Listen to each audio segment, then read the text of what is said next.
एक ऐसी देवी का मंदिर जो दुनिया की सबसे पावरफुल मंदिरों में से एक है। एक ऐसी देवी का मंदिर जिसे गॉडेस ऑफ डिजायर भी कहते हैं और ये मंदिर सेलिब्रेट करता है महिला शक्ति को। और इस मंदिर में माता के देवी के स्वरूप की पूजा न करते हुए उनके योनि रूप की पूजा की जाती है। और ये मंदिर 51 शक्तिपीठों में से महाशक्तिपीठ के रूप में भी जाना जाता है। Hello friends, welcome back to my channel travel companion. Friends, आज की वीडियो में हम बात करने वाले हैं कामाख्या माता मंदिर के बारे में। कामाख्या माता, जिसे कामेश्वरी अर्थात इच्छा की शक्ति के रूप में भी जाना जाता है, जो सभी भक्तों की इच्छा पूर्ण करती हैं और इसे तंत्र मंत्र का शक्तिपीठ भी कहा जाता है। यहाँ पर तांत्रिक और अघोरियों का मेला लगा रहता है। माँ भगवती का ये शक्तिपीठ सभी शक्तिपीठों में सर्वोच्च स्थान रखता है और इस मंदिर में साल के 3 दिन अम्बुबाची मेले का आयोजन भी किया जाता है। इस दौरान माता के जो कपाट हैं वो 3 दिन तक बंद रहते हैं। ऐसी मान्यता है कि माता 3 दिन तक रजस्वला होती हैं, यानी कि उनको पीरियड्स आते हैं।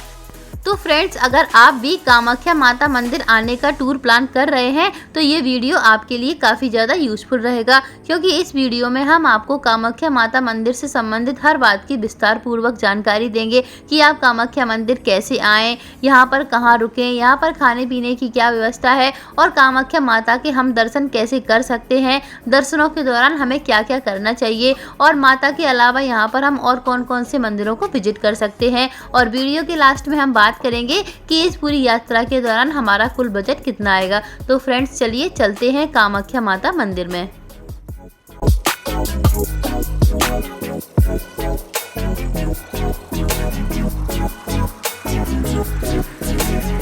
तो चलिए सबसे पहले बात करते हैं कि हम कामाख्या माता मंदिर कैसे पहुंच सकते हैं। तो कामाख्या माता का जो मंदिर है वो असम की राजधानी दिसपुर से करीब 7 किलोमीटर की दूरी पर नीलांचल पर्वत पर स्थित है। यहाँ पर आप बाई ट्रेन, बाई फ्लाइट या फिर बाई बस आराम से पहुँच सकते हैं। फ्रेंड्स, अगर आप यहाँ पर बाई ट्रेन आना चाहते हैं तो आराम से आ सकते हैं। अगर आप यहाँ पर बाई ट्रेन आ रहे हैं तो आपको यहाँ पर रेलवे स्टेशन पड़ेगा कामाख्या जंक्शन, जहाँ से मंदिर की दूरी करीब 6 किलोमीटर की रह जाती है। वैसे आपको कामाख्या जंक्शन के लिए हर बड़े शहर से ट्रेन मिल जाएगी, लेकिन अगर आपके शहर से कामाख्या जंक्शन के लिए ट्रेन नहीं मिल रही है तो आप यहाँ के दूसरे railway station Guwahati railway station आ सकते हैं और वहाँ से मंदिर की दूरी करीब 7 किलोमीटर की रह जाती है।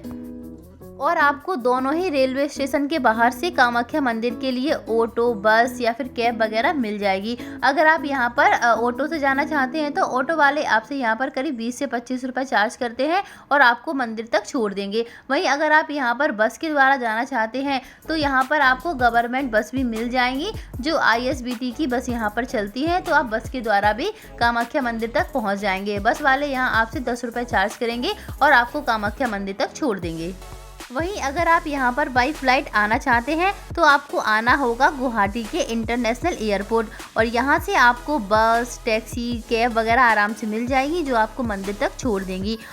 और वहीं अगर आप बाई रोड यानी कि बाई बस के द्वारा आना चाहते हैं तो आप बस के माध्यम से भी कामाख्या मंदिर तक आसानी से पहुंच सकते हैं। आपको लगभग हर बड़े शहर से कामाख्या के लिए बस मिल जाएगी। अगर आपको बस नहीं भी मिलती है तो आप पश्चिम बंगाल आकर भी बस से आ सकते हैं, जहां पर आपको मालदा से, कलकत्ता से, बर्धमान से या फिर न्यू जलपाईगुड़ी से आदि शहरों से आपको डायरेक्ट बस फैसिलिटी गुवाहाटी के लिए मिल जाएगी। तो आप बस के द्वारा भी यहाँ आराम से आ सकते हैं। तो चलिए फ्रेंड्स, अब यहाँ पर पहुँचने के बाद हम बात करते हैं कि हम यहाँ पर अपना स्टे कहाँ कर सकते हैं। तो फ्रेंड्स, यहाँ पर रुकने के लिए आपके पास 2 से 3 ऑप्शन है। पहले ऑप्शन की बात करें तो आप यहाँ पर पलटन बाजार में रुक सकते हैं, जो कि गुवाहाटी रेलवे स्टेशन से करीब 1 से 1.5 किलोमीटर की दूरी पर स्थित है। पलटन बाजार में आपको बहुत सारे डीलक्स और लग्जरी होटल्स देखने को मिल जाएंगे, जिनकी रेट 1200 से स्टार्ट होकर 2 से 3 हज़ार के बीच रहती है। तो अगर आप पलटन बाजार में रुकना चाहते हैं तो आराम से रुक सकते हैं। इसके अलावा आप यहाँ पर यानी कि कामाख्या में भी अपना स्टे कर सकते हैं। कामाख्या मंदिर के आसपास भी आपको बहुत सारे होटल्स देखने को मिल जाएंगे, लेकिन जैसे होटल्स आपको पलटन बाजार में देखने को मिलेंगे वैसे होटल्स आपको यहाँ पर नहीं मिलेंगे। यहाँ पर आपको नॉर्मल होटल्स देखने को मिल जाएंगे, जिनकी रेट भी करीब 1000 से 1200 रुपये के आसपास रहती है। फ्रेंड्स, मैं आपको सजेस्ट करूंगी कि आप कामाख्या माता मंदिर के आसपास ही होटल्स लें, क्योंकि अगर आप कामाख्या माता मंदिर के आसपास होटल लेंगे तो आप मंदिर के निकट रहेंगे, जिससे आप दर्शन भी आपको बहुत जल्दी हो जाएंगे। फ्रेंड्स, इसके अलावा आप यहाँ पर कामाख्या देवालय गेस्ट हाउस में रुकना चाहते हैं तो यहाँ भी आप रुक सकते हैं। ये कामाख्या देवस्थान ट्रस्ट का ही एक गेस्ट हाउस होता है, तो अगर आपका बजट कम है तो आप यहाँ पर रुक सकते हैं। आपको यहाँ पर 400 से 500 रुपये में नॉर्मल रूम देखने को मिल जाएगा। बस इन रूम की बुकिंग आप ऑनलाइन नहीं करा सकते हैं, यहाँ पर आकर ही आप यहाँ पर रूम बुक कर सकते हैं। तो फ्रेंड्स, आपका जैसा बजट है उस अकॉर्डिंग आप यहाँ पर अपना स्टे कर सकते हैं। तो चलिए फ्रेंड्स, अब बात करते हैं कि हमें माता के दर्शन कैसे करना है, कैसे यहाँ पर हमें लाइन में लगना है, दर्शन करने में हमें कितना समय लगेगा और क्या क्या हमें यहाँ पर देखने को मिलेगा। लेकिन फ्रेंड्स, दर्शन करने से पहले हमको यहाँ पर और भी ज़रूरी चीज़ें करनी है, उसके बारे में सबसे पहले जान लेते हैं। दोस्तों, मंदिर परिसर में मोबाइल कैमरा ले जाने की परमिशन है, लेकिन अंदर गर्भगृह में आपको माता की कोई भी फ़ोटो नहीं लेनी है। और मंदिर परिसर में एंट्री लेने से पहले आपको यहाँ पर निःशुल्क जूता चप्पल रखने की सर्विस मिल जाएगी, जहाँ पर आप अपने जूता चप्पल वगैरह रख सकते हैं और यहाँ पर आप अपने बैग भी रख सकते हैं। यहाँ पर लॉकर की जो है सुविधा भी दी गई है, क्योंकि बहुत से लोग होते हैं जो यहाँ पर स्टे नहीं करना चाहते हैं और उनके पास सामान वगैरह होता है, तो वो अपना सामान यहाँ पर जमा करवा सकते हैं। आपको यहाँ पर एक टोकन मिलेगा जब आप माता के दर्शन करने जाएंगी, और जब दर्शन करके वापस आएंगी तो वो टोकन दिखाकर आप अपने जूता चप्पल या फिर आपने जो भी सामान रखा है उसको आप वापस ले सकते हैं। तो दोस्तों, चलते हैं आप दर्शन करने के लिए मंदिर की तरफ। फ्रेंड्स, मंदिर परिसर बहुत बड़ा है, इसीलिए यहाँ पर बहुत सी चीज़ें देखने लायक है। तो सबसे पहले हम माता के दर्शन करेंगे और उसके बाद जानेंगे कि यहाँ पर हम किन किन चीज़ों को और भी देख सकते हैं। तो फ्रेंड्स, चलते हैं मंदिर की तरफ। फ्रेंड्स, माता के मंदिर में जाने के लिए आपको करीब 150 से 200 सीढ़ियाँ चढ़नी होगी, तब आप माता के मंदिर तक पहुँचेंगे। तो अब हम ऊपर आ गए हैं, अब हमें दर्शन करने के लिए लाइन में लगना होगा। फ्रेंड्स, यहाँ पर दर्शन करने के लिए दो विकल्प है, एक तो यहाँ पर VIP पास और दूसरा है साधारण लाइन। दोस्तों, अगर आपके पास समय है तो आप यहाँ पर साधारण लाइन में लगकर 1.5 से 2 घंटे में यहाँ पर दर्शन कर लेंगे। अगर आप यहाँ पर मई या जून में आ रहे हैं तो आपको यहाँ पर दर्शन करने के लिए करीब 6 से 7 घंटे का भी समय लग जाएगा, क्योंकि इस दौरान यहाँ पर अम्बुबाची मेले का आयोजन किया जाता है, जहाँ पर आपको बहुत ज़्यादा भीड़ देखने को मिलती है। इसीलिए अगर आप यहाँ पर मई जून के अलावा किसी भी सीज़न में आते हैं तो आपको यहाँ पर 1.5 से 2 घंटे में माता के दर्शन आराम से हो जाएंगे। और वहीं अगर आपके पास समय कम है तो आप यहाँ पर VIP पास के द्वारा भी दर्शन कर सकते हैं। VIP पास से आपको करीब 10 से 15 मिनट में यहाँ पर माता के दर्शन आराम से हो जाएंगे। और VIP पास का जो चार्ज है वो करीब 501 रुपये के आसपास रहता है। दोस्तों, अब बात करते हैं कि हमें VIP पास लेना कहाँ से है। तो मंदिर परिसर में ही वहाँ पर एक वेटिंग हॉल बना हुआ है, जो कि जहाँ पर भक्तगणों को वहाँ पर बैठने की सुविधा दी जाती है। उसी वेटिंग हॉल के जस्ट नीचे आपको वहाँ पर VIP पास मिलता है, तो आप वहाँ पर 501 रुपये जमा कराकर VIP पास ले सकते हैं और VIP पास से आपको करीब 10 से 15 मिनट में आराम से माता के दर्शन हो जाएंगे। तो दोस्तों, यहाँ पर दर्शन करने के लिए हम लाइन में लग चुके हैं। जय माता दी का नारा लगाते हुए हम आगे बढ़ेंगे और मंदिर परिसर में प्रवेश करेंगे। गर्भगृह में जाएंगे, जहाँ पर माता के दर्शन करेंगे, माता से अपनी मनोकामना मांगेंगे। कहते हैं कि यहाँ पर जो भी भक्त सच्चे दिल से माता से अपनी मनोकामना मांग रहे हैं, माता उनकी सारी मनोकामनाओं को पूरी कर देते हैं। तो यहाँ पर हम माता के दर्शन करने के बाद गर्भगृह से बाहर आ जाएंगे। तो दोस्तों, दर्शन करने के बाद हम मंदिर प्रांगण से बाहर आ जाएंगे। अब हम बात करते हैं कि मंदिर कैंपस में हम और क्या क्या देख सकते हैं। तो दोस्तों, सबसे पहले तो यदि आप यहाँ पर दीप प्रज्वलित करना चाहते हैं माता के लिए, तो वहाँ पर आपको दीप प्रज्वलित करने के लिए भी एक छोटा सा स्पॉट दिया गया है। वहाँ पर आप माता के नाम का दीप जला सकते हैं और वहाँ पर भी आप माता से अपनी मनोकामना मांग सकते हैं। और मंदिर परिसर में ही शीतला माता का मंदिर बना हुआ है, तो वहाँ पर जाकर भी आप माता रानी के दर्शन कर सकते हैं और उनसे भी अपनी मनोकामना मांग सकते हैं। इसके बाद आप कामाख्या मंदिर परिसर के म्यूजियम में भी जा सकते हैं। दोस्तों, म्यूजियम में भी आप एक बार ज़रूर जाएं। यहाँ पर आपको कई सारी नई नई चीज़ें देखने को मिलेगी जो कि काफ़ी पुरानी हैं। तो आप अगर म्यूजियम में जाना चाहते हैं तो एक बार म्यूजियम में ज़रूर जाइएगा।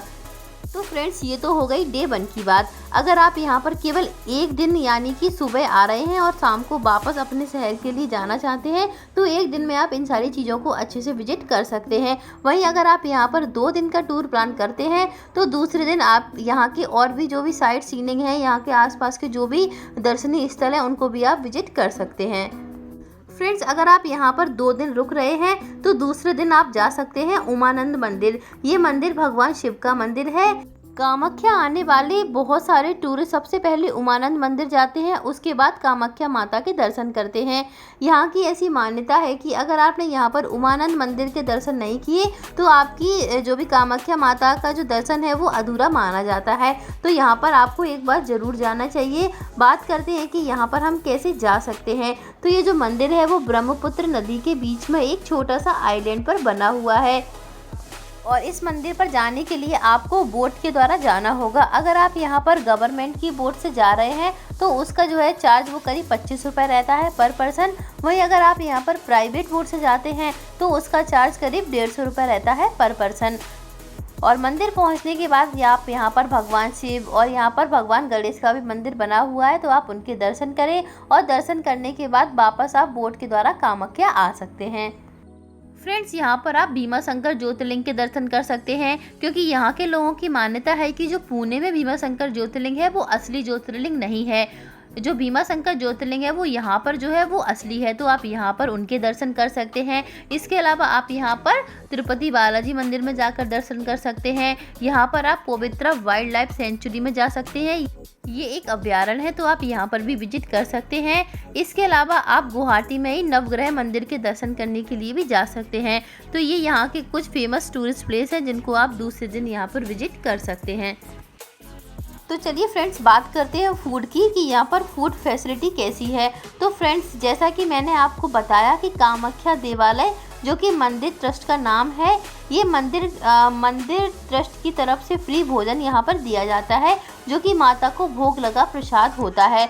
अगर इसकी जो है टाइमिंग की बात करें तो ये दोपहर 12 बजे से लेकर 3 बजे तक यहाँ पर आपको भोजन प्रोवाइड किया जाता है। यहाँ पर आपको केवल लंच की फैसिलिटी दी जाती है और ये भोजन बिल्कुल फ्री होता है। और वहीं अगर आप यहाँ पर किसी प्राइवेट होटल्स या फिर रेस्टोरेंट में खाना चाहते हैं तो कामाख्या के आसपास आपको काफ़ी सारे रेस्टोरेंट मिल जाएंगे जहाँ पर आप अपना भोजन ग्रहण कर सकते हैं। तो चलिए फ्रेंड्स अब बात करते हैं कि यहाँ पर हमें कब आना चाहिए। तो फ्रेंड्स यहाँ पर आप मई, जून और नवरात्रि को छोड़कर किसी भी सीज़न में अगर आएंगे तो यहाँ पर आपको आराम से माता के दर्शन हो जाएंगे। वहीं अगर आप यहाँ पर मई, जून या फिर नवरात्रि में आते हैं तो आपको यहाँ पर बहुत ज़्यादा भीड़ भाड़ देखने को मिलती है। और मई से जून के बीच में यहाँ पर अम्बुबाची मेले का आयोजन भी किया जाता है जो 3 दिन तक चलता है। इस दौरान आपको भारी मात्रा में यहाँ पर भीड़ भाड़ देखने को मिलती है। तो आप यहाँ पर मई, जून और नवरात्रि को छोड़कर किसी भी सीज़न में आएंगे तो आपको यहाँ पर माता रानी के बहुत आसानी से दर्शन हो जाएंगे।